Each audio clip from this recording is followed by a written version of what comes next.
वादा हम पूरा कर रहे हैं। और आपने जैसा देखा कि आर्टिकल 370 भी हटा, और भी जो भी हमारा एजेंडा है कि हम देश में कैसे विकसित देश बना सकते हैं।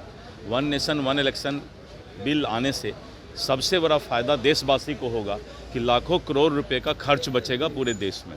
दूसरा, पॉलिटिकल लीडर सालों भर इलेक्शन ही लड़वाते रहते हैं। सभी दल के नेताओं को जो है सिर्फ एक ही काम रहता है, इलेक्शन लड़ाओ, इलेक्शन लड़ाओ। और इलेक्शन होने के चलते आपस में एक दूसरे पर तीखा प्रहार भी होता है, एक दूसरे का शिकवा शिकायत भी होता है, सब आपस में लड़ते ही रहते हैं। अगर वन नेशन वन इलेक्शन होगा तो आदमी 5 साल पूरे देश में, चाहे वो प्रदेश में हो चाहे देश में हो, सभी सरकार स्थिर होकर अपना काम कर पाएगी। इसलिए वन नेशन वन इलेक्शन इस देश के लिए मील का पत्थर साबित होगा। विपक्ष विरोध कर रही है, लेकिन विपक्ष को ऐसा महसूस होता है कि हम विपक्ष हैं यानी विरोध करना है, बस इतना ही। जब उसको एहसास होगा तो वो सभी लोग स्वागत करेंगे। तेजस्वी यादव जो है महिलाओं को 2500 रुपये देने की बात करे सरकार भी बनाएंगे 25। उनका दावा है कि ये मैजिक साबित होगा हमारे लिए। ऐसा है ना कि पूरे देश में एक फोबिया हो गया है।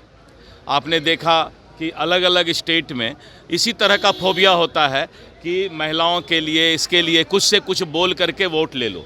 लेकिन महिलाओं को एनडीए सरकार पर ही भरोसा है। और जब भूपेश बघेल ने छत्तीसगढ़ में महिलाओं के लिए, किसानों के लिए, केंदू-पत्ता वालों के लिए, वहाँ के युवाओं के लिए गलत वादा करके सरकार बनाया था कांग्रेस का, आपको याद होगा, छत्तीसगढ़ में। और एक बार ही वो सरकार रही और उसके बाद बीजेपी 2/3 बहुमत से छत्तीसगढ़ में सरकार बनाई। इसीलिए जनता को या हमारे माँ बहनों को पता है कि वादा निभा सकते हैं तो वो मोदी ही निभा सकते हैं। मोदी है तो मुमकिन है, और मोदी है तो वो बात पक्का होगा। ये छत्तीसगढ़ में महिलाओं ने साबित किया था।